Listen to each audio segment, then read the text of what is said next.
Assalamualaikum warahmatullahi wabarakatuh. Sahabat-sahabat semua dimanapun Anda berada, terima kasih telah berkenan mengunjungi channel kami, Umarat Mojo Official. Semoga panjenengan semua dalam keadaan sehat walafiat.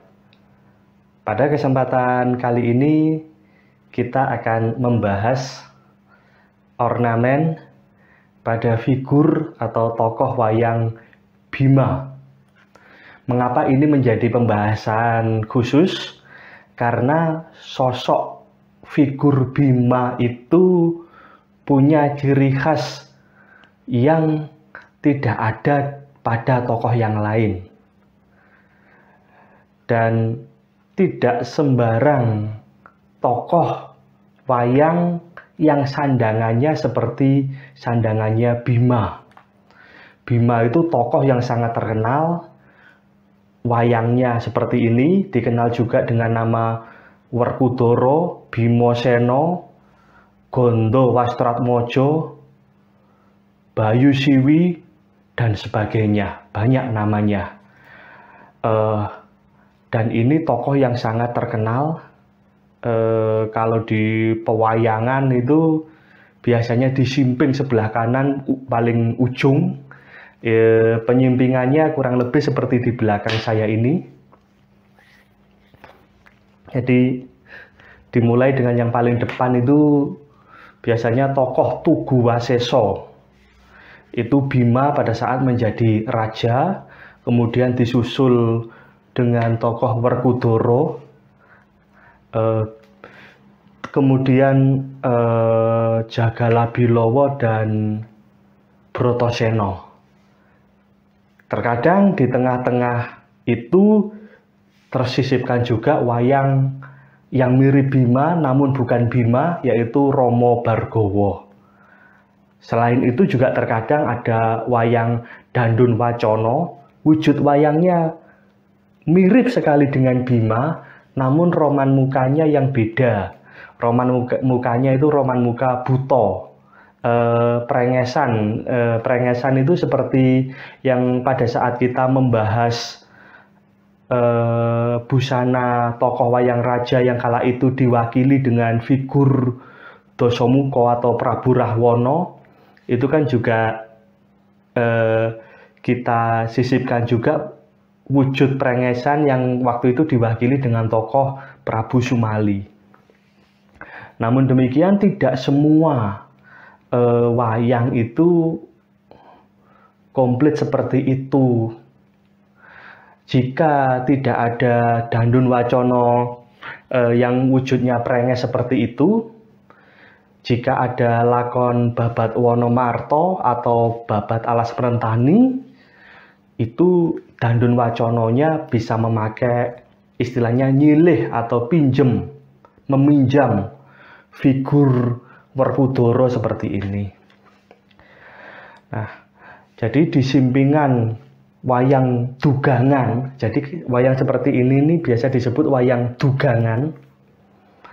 Itu biasanya dimulai dengan Tugu Wasesa, Werkudara, Rama Bhargawa, Jagalabilawa, dan Bratasena, dengan terkadang sisipan Dandun Wacana.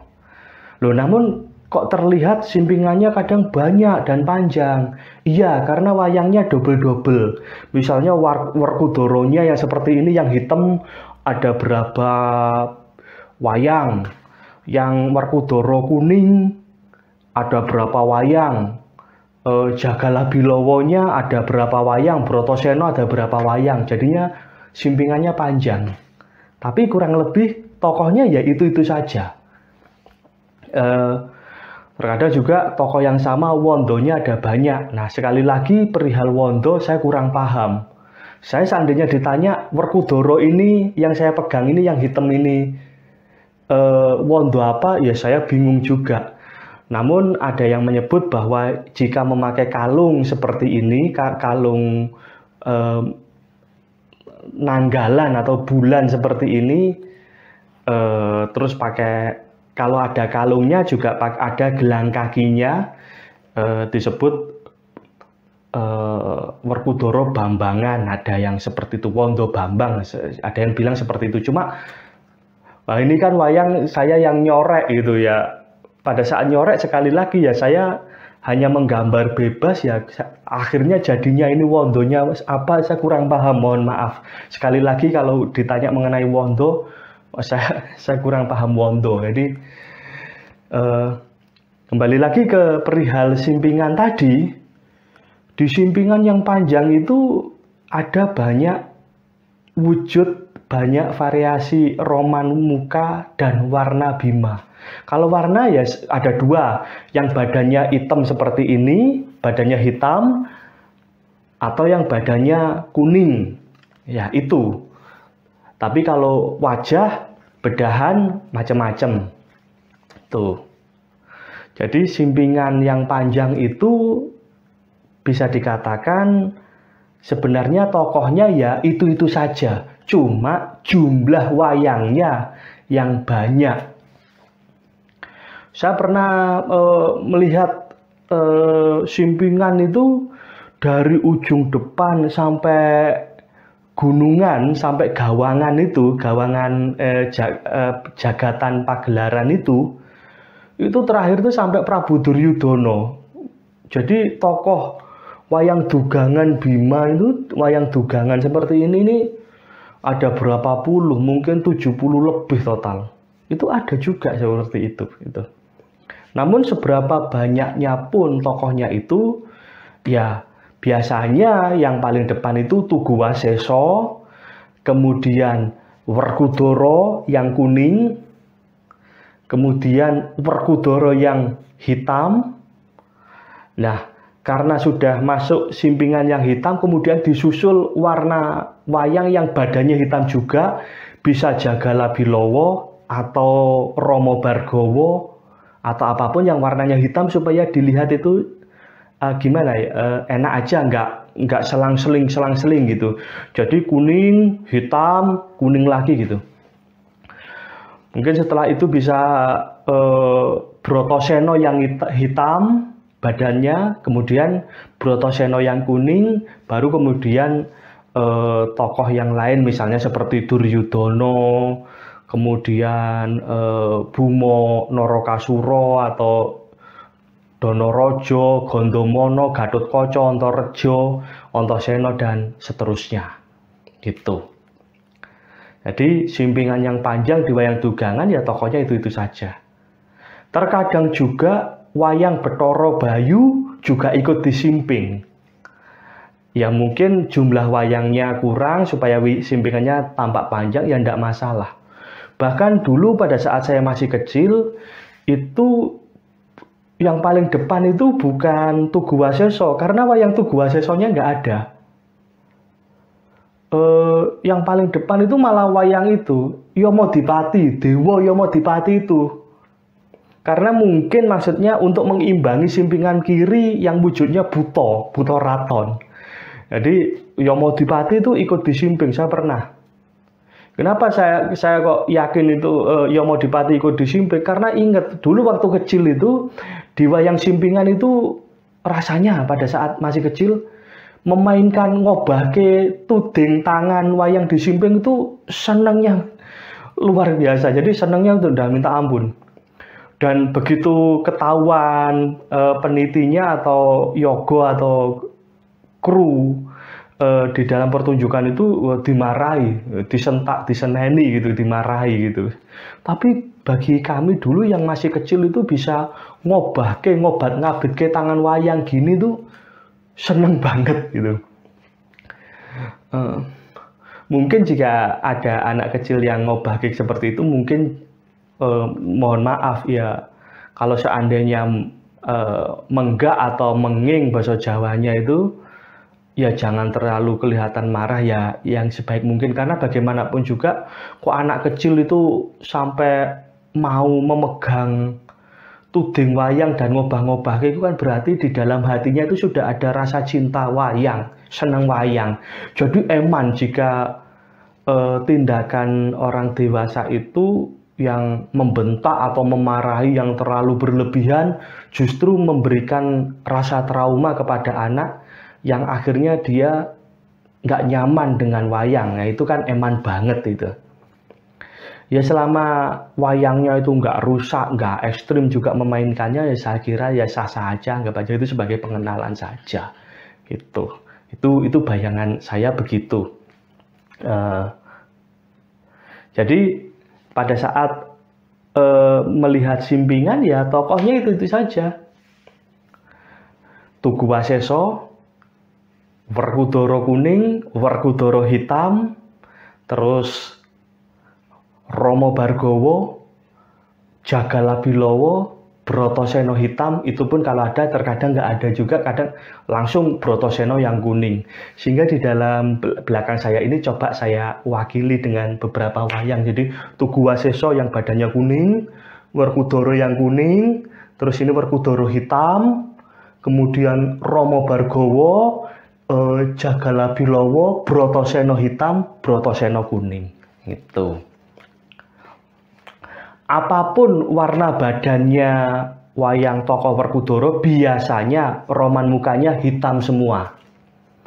Dan sandangannya juga prasaja, sederhana sekali. Namun demikian, walaupun sederhana, ini ternyata sangat kaya makna. Dan dari seluruh wayang satu kotak,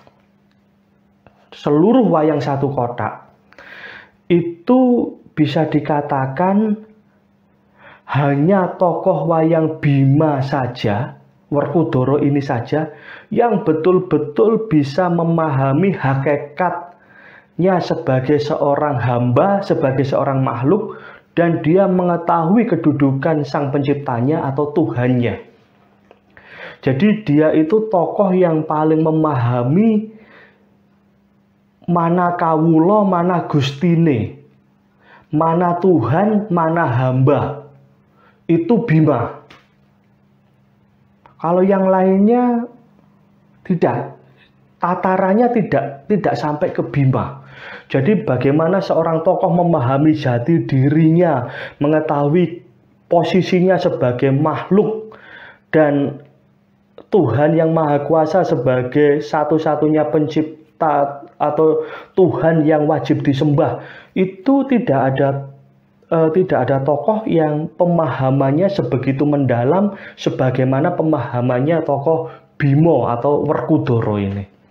Yang lainnya enggak.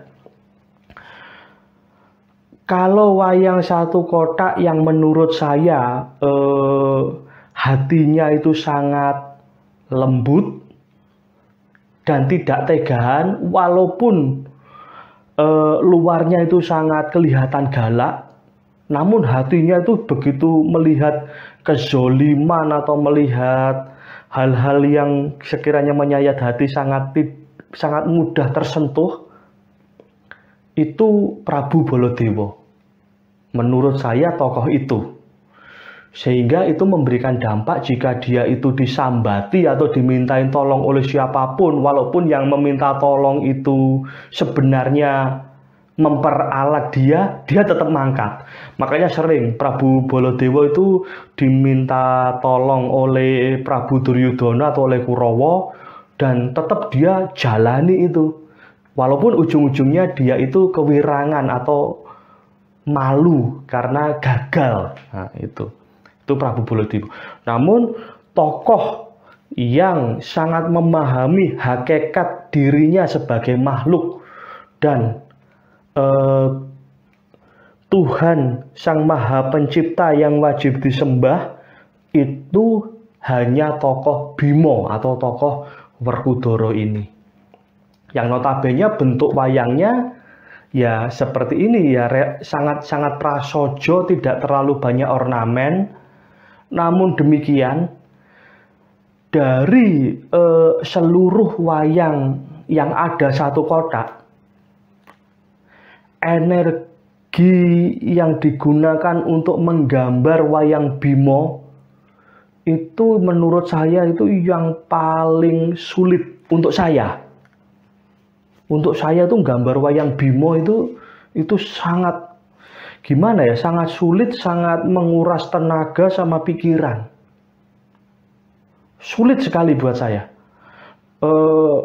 bukan maksud menggambarkan. Kalau gambar tokoh seperti Buto, apalagi Buto Begalan, Buto Alasan, kayak sebangsa Buto Punuk Pragalbo itu nggak itu relatif mudah, nggak sesulit gambar tokoh Bimo, tokoh Werkudara ini. Dulu itu saya juga janggal, mengapa gambar Werkudara, gambar Bratasena itu kok sulit gitu. Justru saya memahaminya itu pada saat belajar fisika. Loh, kok bisa begitu? Iya, karena ternyata puncak dari semua kesulitan itu adalah jika kita bisa mencapai kesederhanaan. Jadi sederhana itu gini, untuk menciptakan bentuk sederhana yang sebagus mungkin itu melewati tahap kesulitan yang sangat luar biasa. Contoh, di dalam ilmu fisika itu ada rumus energi yang sangat terkenal, rumusnya Einstein. E sama dengan mc kuadrat. Sederhana rumusnya. E energi sama dengan m kali c kuadrat. M-nya massa, c-nya kecepatan cahaya dikuadratkan. Sesederhana itu. Tapi kok sampai mendapatkan formula yang sangat sederhana itu, wah, itu diturunkan dari formulasi yang panjang. Tidak cukup 1 halaman untuk menurunkan itu. Itu panjang sekali. Itu salah satu contoh. Juga di dalam ilmu desain dulu sangat terkenal, sangat kondang sekali bahwa suatu produk tertentu, mohon maaf saya sebut saja, misalnya Apple gitu, itu kelihatannya sederhana desainnya, tapi awet gitu. Desainnya itu bahkan yang lain itu bisa dikatakan memiripkan dengan itu. Dan ternyata untuk membentuk desain yang sederhana itu, pada saat saya baca bukunya, biografinya Steve Jobs yang ditulis oleh Walter Isaacson, itu menciptakan desain produk yang sederhana itu, baik produk laptop, iPad atau produk iPhone itu, wah, itu luar biasa bagaimana mereka memperdebatkan sudutnya, lengkungannya, jumlah skrup yang boleh terlihat dan sebagainya.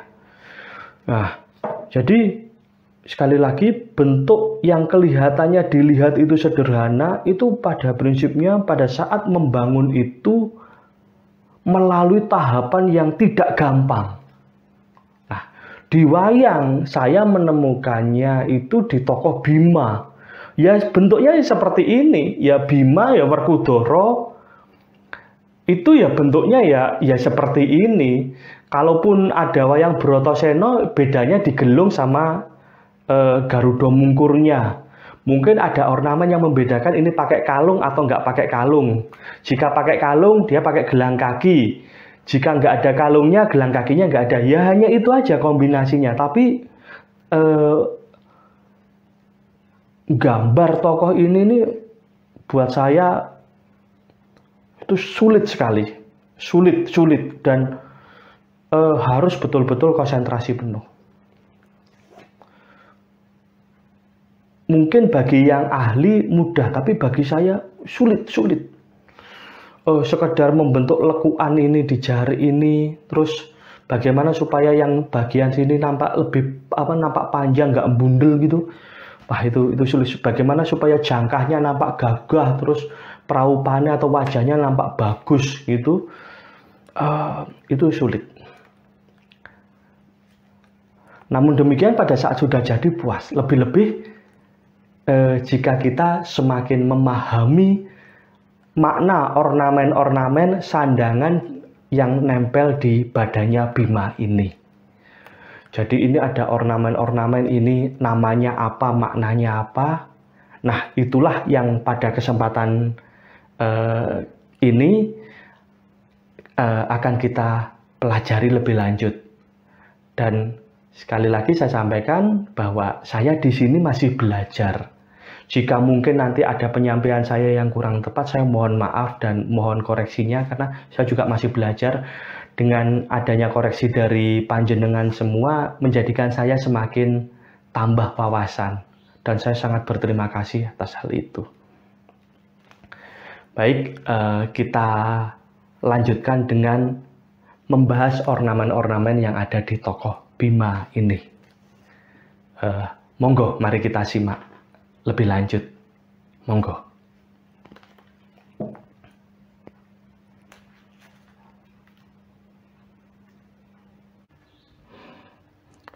Mari kita mulai dengan tokoh Tugu Waseso. Wayangnya seperti ini. Tugu Waseso ini adalah Bima saat menjadi raja. Loh, Bima itu pernah menjadi raja? Iya, ada lakonnya sendiri.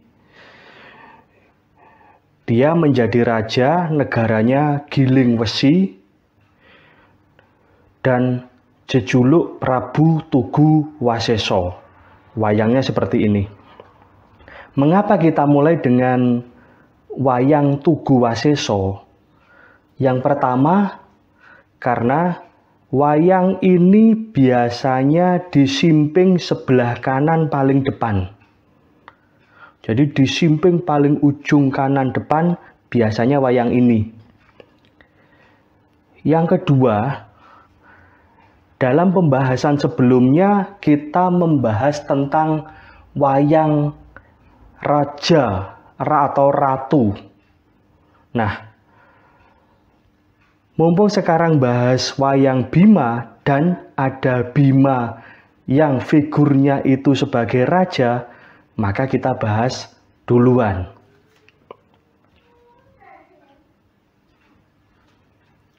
Yang ketiga,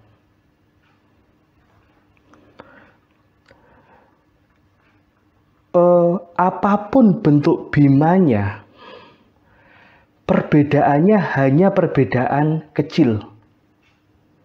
Jadi antara Bima sebagai Tugu Waseso, sebagai Werkudara, atau Bima saat masih muda yang namanya Bratasena, bukan Brontoseno, bukan, tapi Bratasena, itu mayoritas aksesorisnya, busananya sama, hanya perbedaan di titik kecil saja.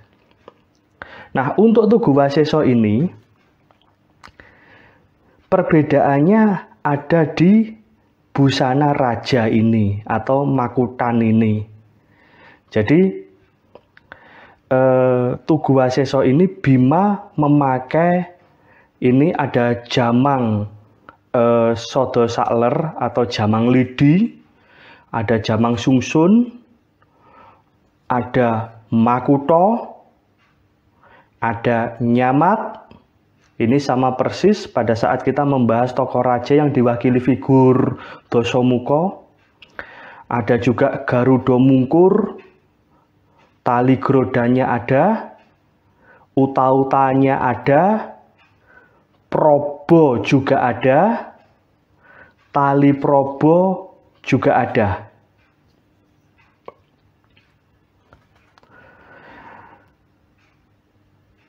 Itu yang sama. Namun demikian, walaupun Bima itu aksesorisnya raja, namun aksesoris untuk sumping, dan ini ada yang namanya pupuk, dan ini anting-antingnya, ini tetap menggunakan ciri khasnya Bima. Jadi antingnya dengan antingnya Dasamuka, antingnya Baladewa itu beda. Sumpingnya dengan sumpingnya Baladewa, sumpingnya Dasamuka, Sumali atau tokoh yang lain beda. Jadi aksesoris ini, anting, pupuk, sumping, ini ciri khasnya Bima. Memang ada tokoh tertentu yang menggunakan aksesoris seperti ini, ada. Utamanya itu Kadang Bayu seperti Anoman. Itu aksesorinya sama dengan Bima. Namun walaupun sandangannya itu sandangan raja, perbedaannya itu hanya perbedaan kecil. Persamaannya itu hanya persamaan kecil, hanya di Jamang, Makuto, Nyamat, Garuda Mungkur, Probo, Tali Probo, dan itu saja. Itu. Kalau yang lainnya tetap ciri khas Bima. Nah, selanjutnya untuk wayang Tugu Waseso ini ada beberapa versi. Untuk versi saya, ini yang milik saya, ini kalungnya saya pakaikan kalung nanggalan atau kalung bulan ini.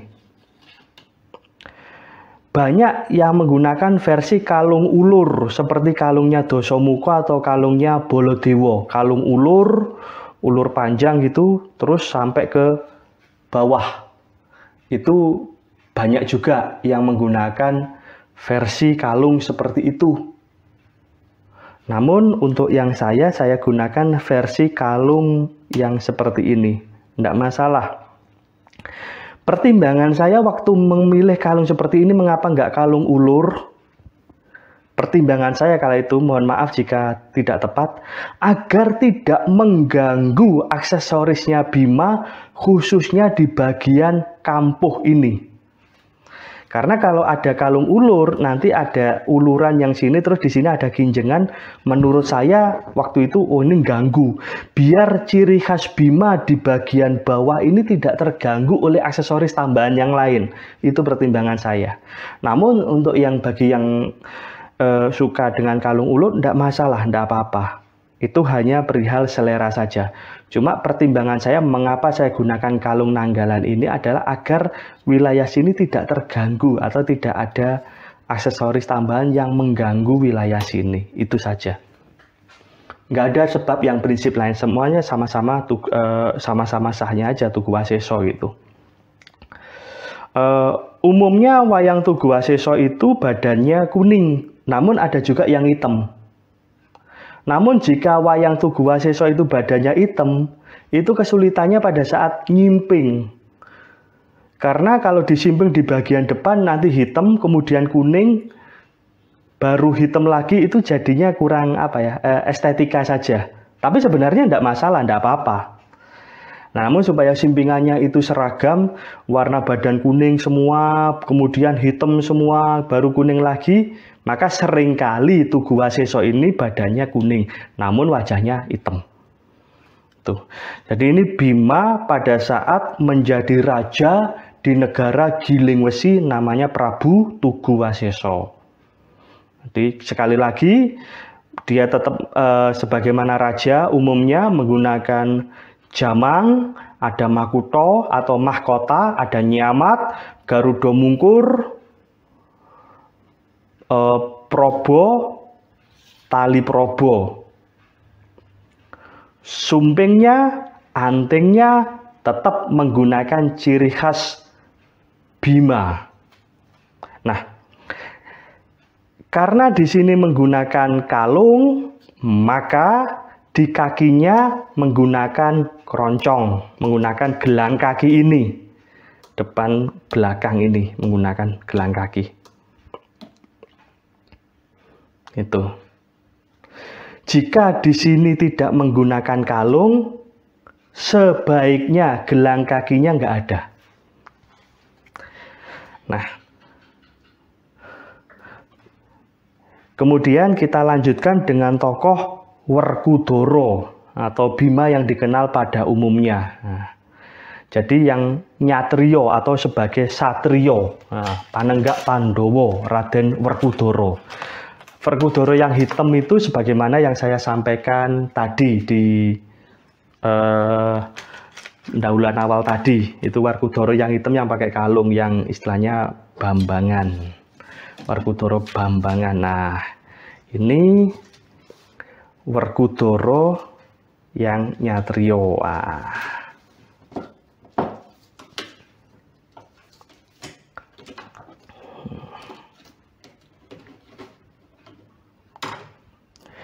Nih.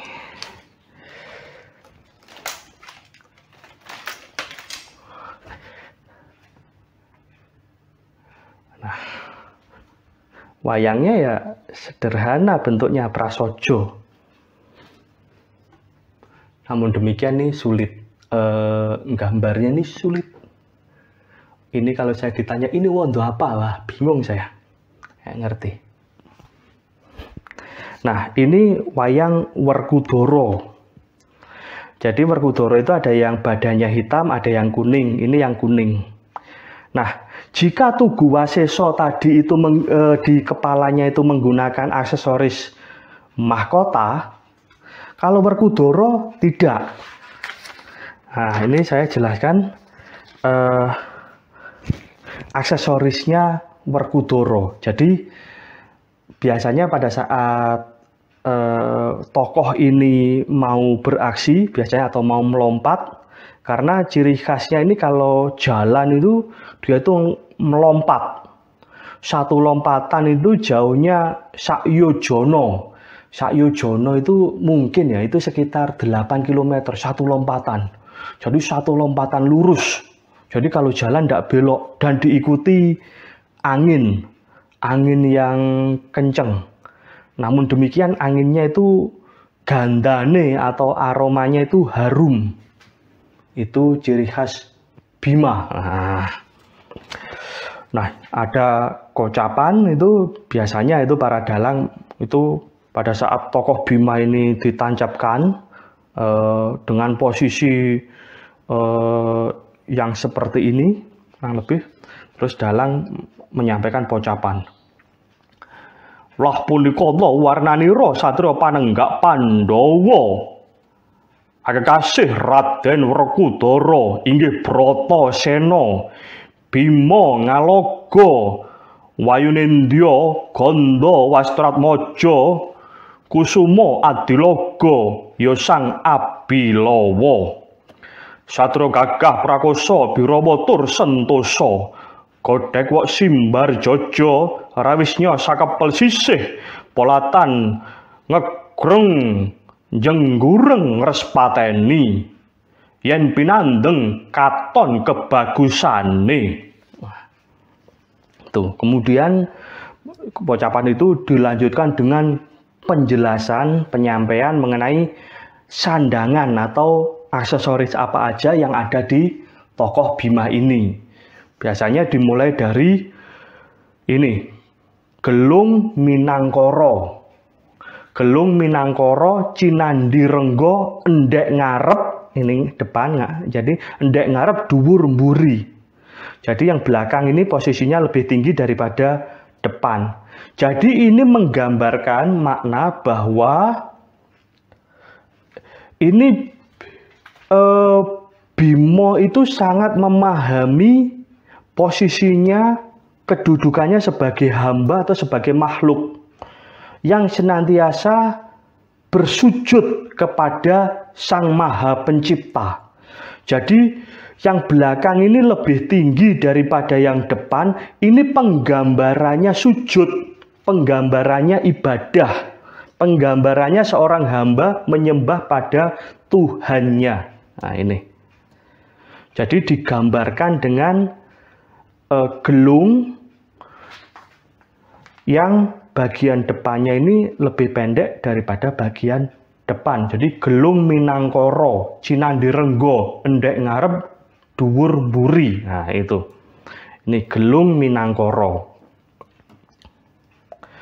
Nah, kemudian aksesorisnya ini yang namanya pupuk emas.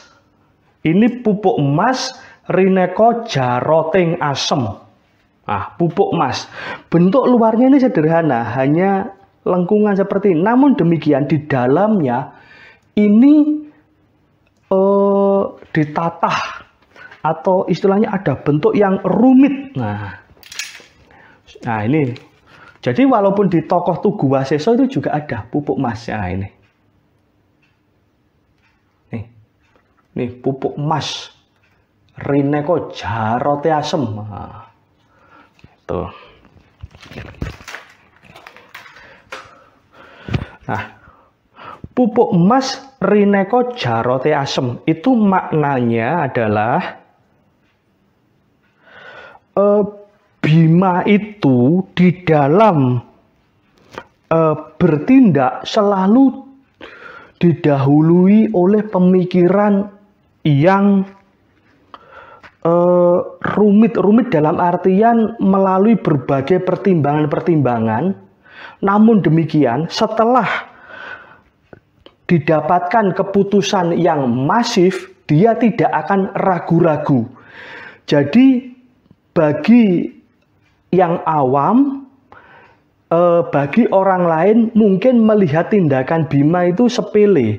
Namun sesederhana atau sesepele apapun perilaku Bima itu didasarkan oleh pertimbangan pemikiran yang sangat dalam, yang sangat ngerawit atau yang sangat rumit, yang sangat komprehensif, sebagaimana jarote pohon asam. Jarot itu galinya pohon asam. Itu. Jadi tidak ada satu hal pun yang tanpa pemikiran komprehensif bagi Bima. Jadi Bima ini dengan aksesoris wujudnya pupuk emas rineko jarote asem, ini menggambarkan apapun yang dilakukan Bima, yang dipikirkan Bima, yang diucapkan oleh Bima, walaupun itu mungkin nampak sederhana, pada hakikatnya telah melalui pertimbangan yang sangat dalam, yang sangat matang. Itu. Jadi walaupun Bima dalam wujud apapun, misalnya wujud Tugu Waseso seperti tadi, pupuk emas rineko jarote asem ini tetap ada, tidak hilang. Yang berubah ya hanya gelung ini karena memakai mahkota atau makuto, ya ketutup makuto, gitu aja. Namun pupuk emas rineko jarote asem tetap. Loh, mengapa pupuk emas? Iya, emas menggambarkan unsur yang sangat murni, unsur yang sangat berharga, atau sesuatu material yang sangat-sangat berharga.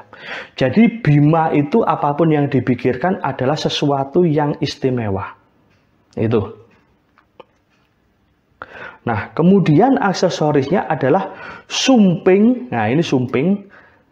Pudak sinumpet.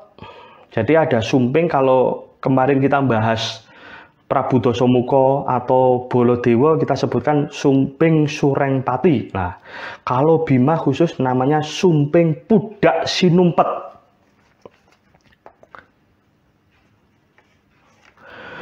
Maknanya adalah Bima ini telah memahami makna hakikat seorang hamba, kedudukan hamba kepada Tuhannya, yaitu untuk beribadah. Namun demikian Bima seolah-olah tampil biasa, seolah-olah itu sebenarnya dia itu pinter, tapi dia itu dalam artian menutupi kepinterannya, atau istilahnya pinter api-api balilu. Itu.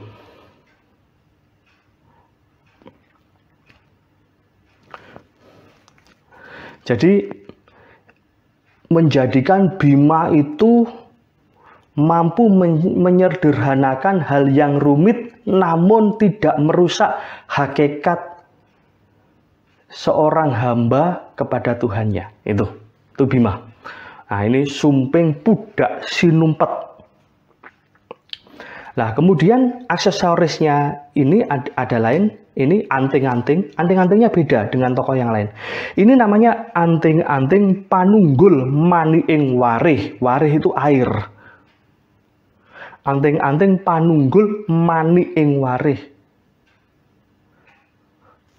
Jadi ini maknanya adalah dalam melihat hal apapun, permasalahan hal apapun, Bima mampu melihat dengan jernih.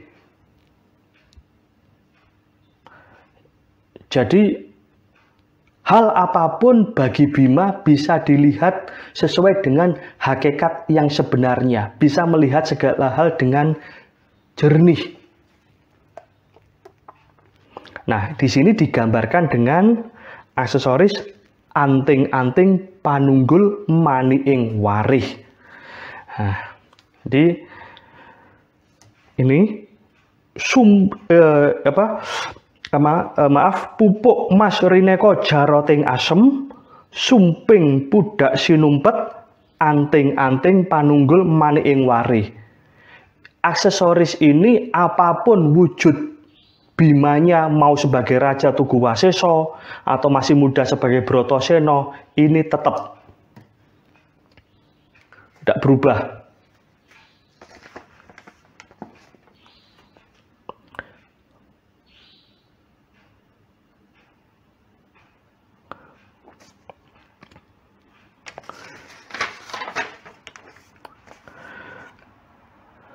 Nah, aksesoris selanjutnya adalah ini.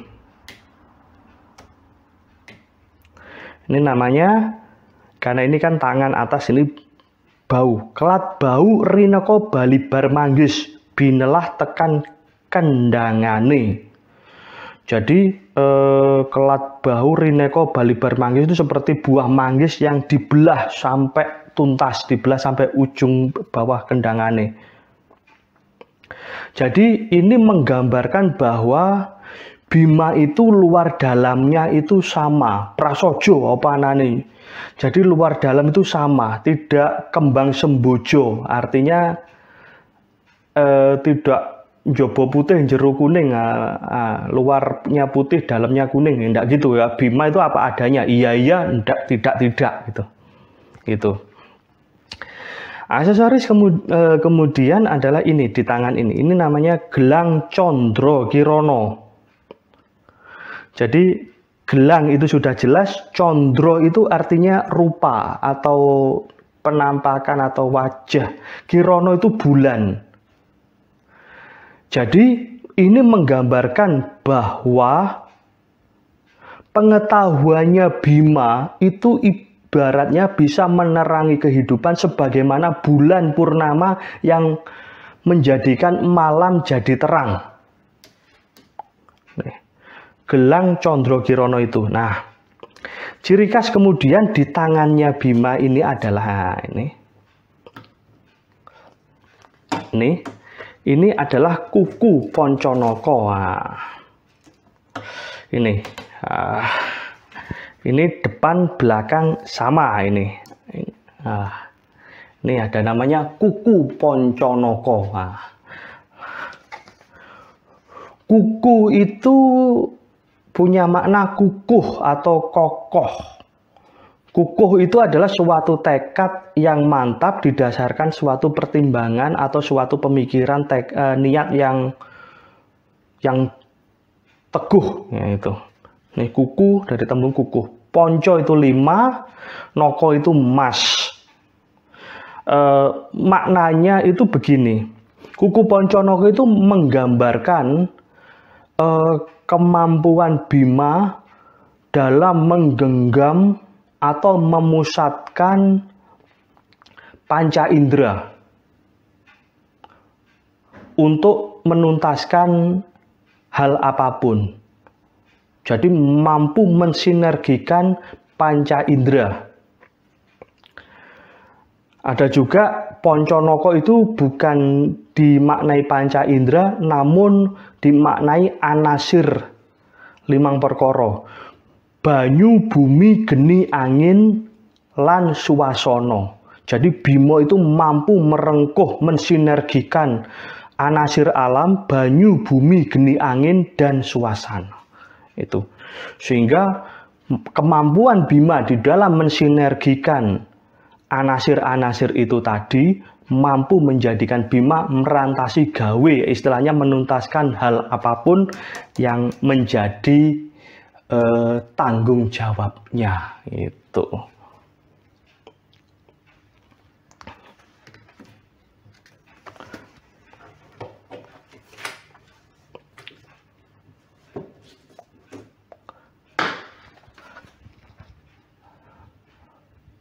Nah, kemudian Kampuh Poleng Bang Bintulu. Nah, ini Kampuh Poleng ini. Nah, ciri khas Bima ini sandangannya ini kotak-kotak ini. Ini Kampuh Poleng Bang Bintulu. Kalau di pocapan biasanya disebutkan warna abang, ireng, kuning, putih. Itu melambangkan nafsu. Nah, tuh. Abang, ireng, kuning, putih. Namun demikian banyak variasi di dalam sunggingan. Tidak semua abang, ireng, kuning, putih. Nah, jika disungging abang, ireng, kuning, putih ini bisa seperti ini. Abang, ireng, kuning, putih. Nah, ini kan urutannya. Merah, hitam, kuning, putih. Merah, hitam, kuning, putih. Nih, Kampuh Poleng Bang Bintulu. Nah, ini seperti ini.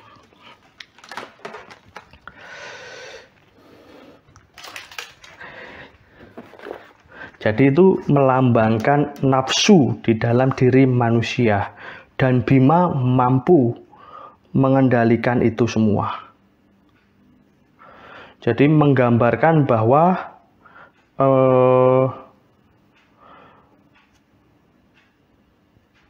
abang itu, warna merah itu menggambarkan kaprawiran. Yang hitam itu menggambarkan kasantosan atau sentoso. Yang kuning itu menggambarkan nafsu kabiraen. Yang putih menggambarkan nafsu kasucen. Itu.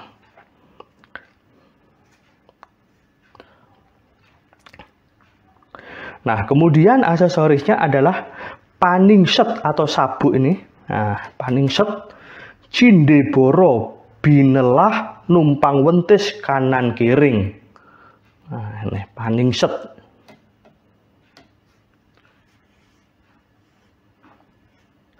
Ini menggambarkan bahwa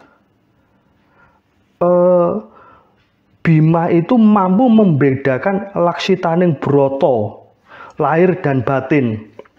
Jadi dalam artian Bima itu mampu memahami sembah rogo, sembah cipto, lan sembah jiwa.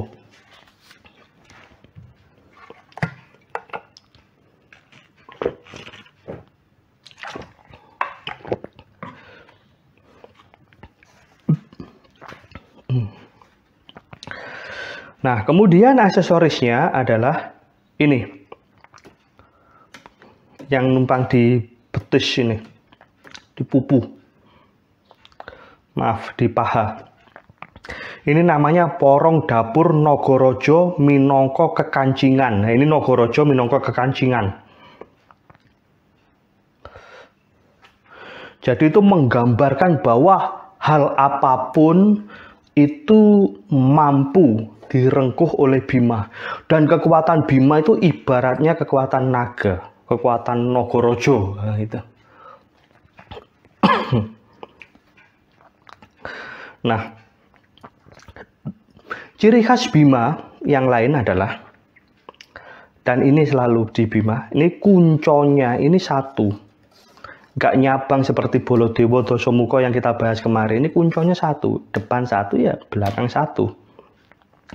Perihal motif sunggingan, misalnya yang ini sunggingan pisang selirang, terus ada bludiran, ini hanya masalah kreativitas saja atau masalah selera. Bisa aja sunggingannya itu telancapan. Nah, sunggingan telancapan itu seperti ini. Ini kan, nih sunggingannya ini namanya telancapan. Tuh. Nih, ini aksesoris Bima dan maknanya gitu.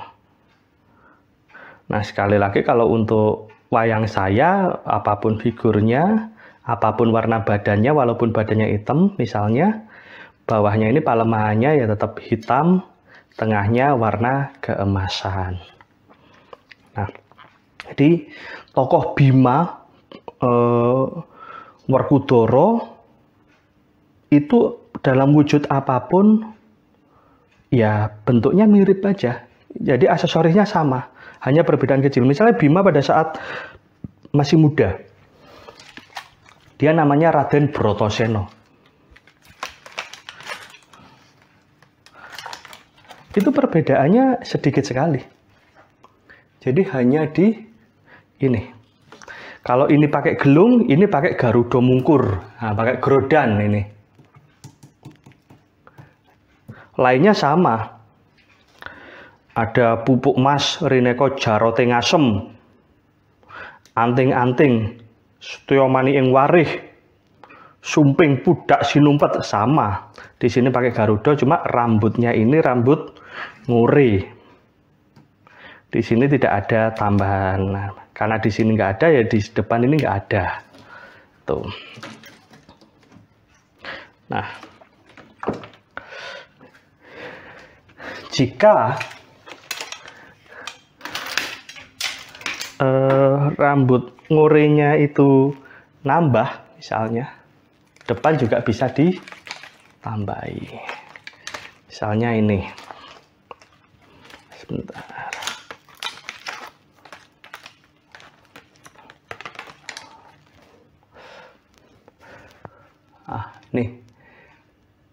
Ini kan rambutnya ini beda dengan ini. Kalau yang bawah ini kan ini nggak ada di pundaknya kan. Kalau ini kan ada ini. Nah, ini karena ini ada, maka depannya ini juga ada ini. Tambahi. Ini sama tokoh Bratasena. Cuma bedanya yang ini disungging warna hitam. Tuh. Sama aksesorisnya. Pakai pupuk emas Rineko Jarote Ngasem, sumping pudak sinumpet. Gitu.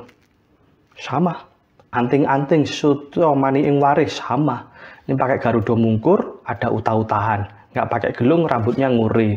Jadi ada versinya bisa seperti ini, yang di pundaknya nggak ada, atau seperti ini. Di sininya tatah. Karena di sini tatah, sini tatah. Gitu. Kalau sandangan bawah sama. Gitu. Ini Bratasena, Bima saat masih muda. Nah, ada yang mirip Bratasena, namun rambutnya itu ngurenya itu lebih panjang sampai ke bawah. Ya, itu pada saat menyamar di negeri Wirata dengan nama Jagal Abilawa yang kita bahas panjang kala itu pada saat bahas lakon Wirata Parwa. Nah, ini kan mirip banget dengan Bratasena, cuma rambutnya nggak nguri nih. Nguri gimbal. Terus ke bawah ini.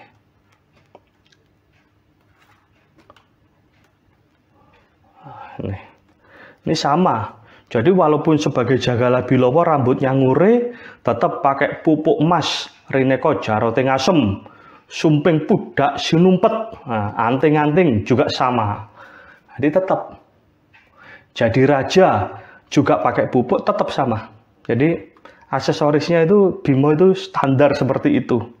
Di sini pakai kalung, maka di kakinya ya pakai gelang ini. Gitu. Gitu.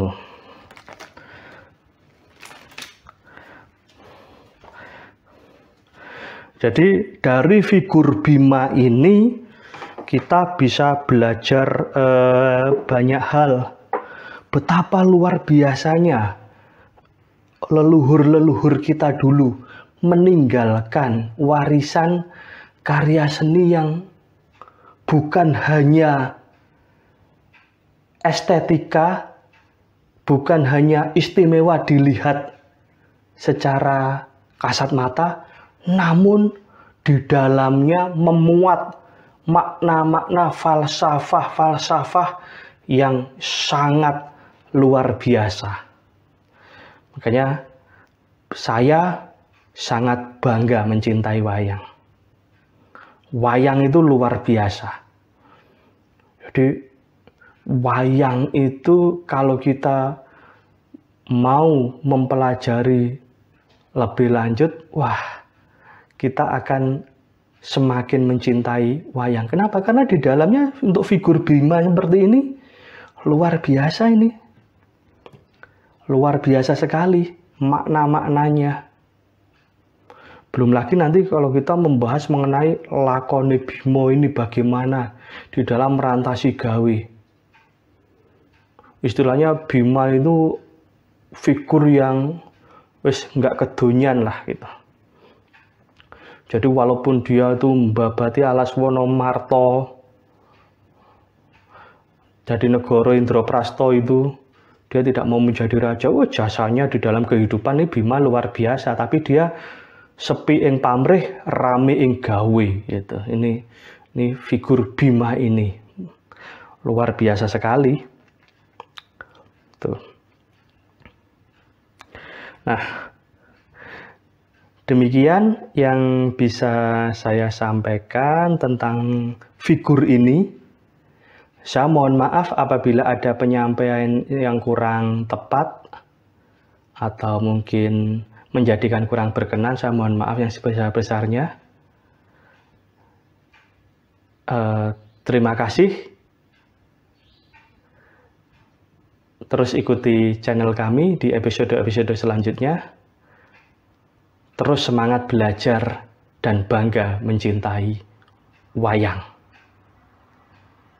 Terima kasih. Wassalamualaikum warahmatullahi wabarakatuh.